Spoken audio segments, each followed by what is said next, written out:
friends, it's the Caffeinated Poet. I've just had my cup of coffee, so let's get right into today's topic. This will appeal to all my business babes out there. These are just a few things I've read from books lately that I wanted to share. I do have my own small used bookstore, so please stop by to find some good reads and support this podcast. So, anyways, let me just confess that I waste a lot of paper writing lists of things that I need to do. I have always been a big list maker. Writing it down sets it in stone for me. So I do. Sometimes I'll keep lists on my phone, but I prefer it on paper.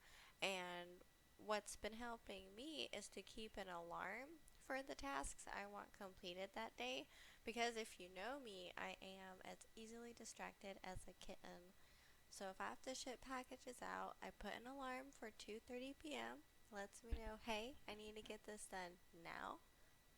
So the moral of that story is to focus on the essentials. This was talked about in Mary Kay's autobiography. So I did read a couple of chapters from her book, but I also found this wisdom in Marcus Aurelius's Meditations. And that was kind of random how I stumbled on that book, because I actually checked out a book of poetry. I don't remember the book name, but it had like philosophy in it, and that was in there. And I just happened to be reading the Mary Kay book at the same time. And Mary Kay is the founder of Mary Kay Cosmetics, so we all probably know somebody who sells that makeup. And Marcus Aurelius, if you don't know, was the Caesar of Rome at a really young age, at 17. Okay.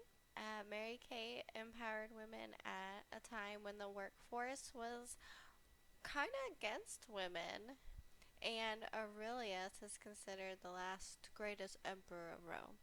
So, what is the secret to their leadership? Aurelius tells us to focus on one essential task a day. So, remember how I said that? Focus on the essentials.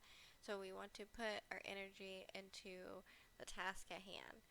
In Mary Kay's book, she mentions the $35,000 list, and I'm not going to go into detail about why she calls it that. You can read the book, but basically what it is this: you just get up early in the morning and you write down a list of 6 things that need to be done. So whatever comes to your mind probably is going to be important, or something that's nagging you, and then you focus on each task one by one. And in her book, she writes this: you are the only boss you have, and I want you to be the most demanding boss that you can be. If you really want to make a success of this business, then you must put yourself on a schedule. By 8:30 every morning, you should have completed all your household duties. Then you should work from 8:30 to 5:30, allowing yourself a 30-minute lunch break and a couple of 10-minute coffee breaks. Then at precisely 5 o'clock, you're off work. So that sounds ideal. And the key word here is focus, which is kind of hard to do in our attention economy, where we now consume more content than, say, someone would have in the 50s, when television was becoming more affordable to Americans. So, Mary Kay's chapter on rising early has been life transforming for me. So, just even doing it like 3 days out of the week. And Marcus Aurelius also mentions getting up at dawn, though. So he also mentions the same thing, getting up early. And I have, luckily, subscribed to Brain Picking's article, and there's this on how to motivate yourself out of bed. And this is from his writings. And this says, at dawn, when you have trouble getting out of bed, tell yourself, I have to go to work. As a human being, what do I have to complain of if I'm going to do what I was born for, the things I was brought into the world to do? Or is this what I was created for, to huddle under the blankets and stay warm? Personally, I want to sleep all day. I got this really comfy blanket, and I just love sleeping. It feels like a luxury to me to be able to sleep. and I don't have kids. So I do feel like I can just like sleep all day. Um, but Aurelius retorts that we should do what our nature demands and kind of put the work in. And I thought that was really cool. And Mary Kay breaks it down too about the benefits of getting up early. So it adds extra days to your week. And she said also, she writes that she was always time conscious. And here's her quote. So it says, these are only 24 hours in a day.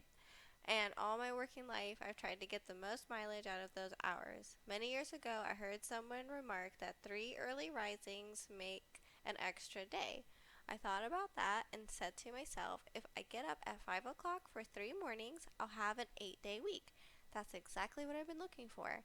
Then I realized that if I got up early 6 times a week, I'd have a 9 day week. I also discovered how much more I could get done during those early morning hours. And for me, I'm a morning person, so this has just been like a wake up call. No, pun totally intended. Yeah.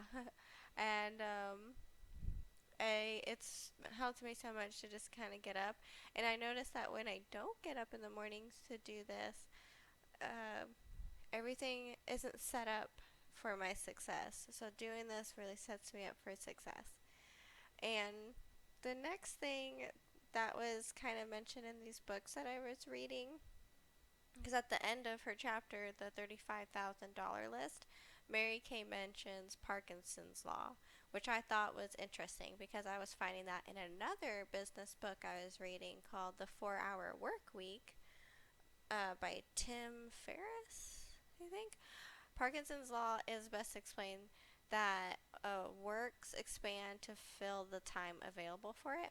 So remember the Saturday morning you received a surprise call from an out of town friend or relative, and they're like, hey, I want to come over, and you're like, I don't really want you to come over, and remember how you managed to get your spring house cleaning done in 30 minutes? So like I mentioned earlier, I set alarms and give myself time limits for tasks. So I spent an hour listing. I tried to clean the kitchen in 10 minutes. It reminded me of being on a game show, Supermarket Sweep. Does everybody remember that? You'd have like 20 seconds to find the cat food in the store. It was a game show, and that was a television show that was playing when I was like 5. So, anyways, the Parkinson's Law uh, was mentioned at the end of her book, and that's why she kind of sets time limits for herself. The Pareto Principal, Pareto, I don't know if I'm saying that right, it's Italian, is leveling up your focus. So you're excluding activities that don't bring your desired outcome. In the 4 Hour Work Week, Tim writes about how this guy, Vilfredo Pareto, changed his life with a little mathematical formula. He, Vilfredo, learned that 80% of the wealth and income was produced by 20% of the population. To summarize this, 80% of the outputs result from 20% of the inputs. So, which 20% of sources are causing 80% of my problems and unhappiness? And I thought this was an amazing question and a real analytical approach to calculate happiness. Make sure you were uh, doing activities that provide meaning and purpose.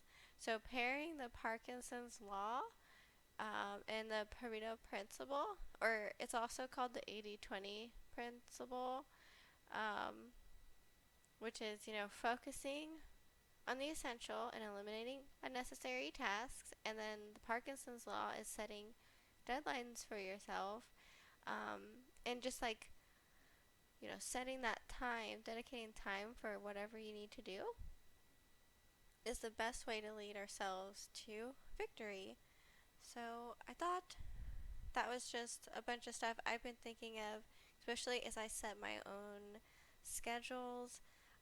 I organize my life a week at a time and challenge myself every week to list a certain number of books because listing brings more sales. And a pro writing tip if you listen this far, because I am writing a novel, is when you are writing to time yourself. So I've been doing this. I've been keeping track of the words I write each day and the hours it takes. So my average is 1K words. So it's 1,000 words, and it takes me about 3 hours to write that much. Mind you, I do have trouble sitting at long hours at the computer now, so I don't think this is too bad.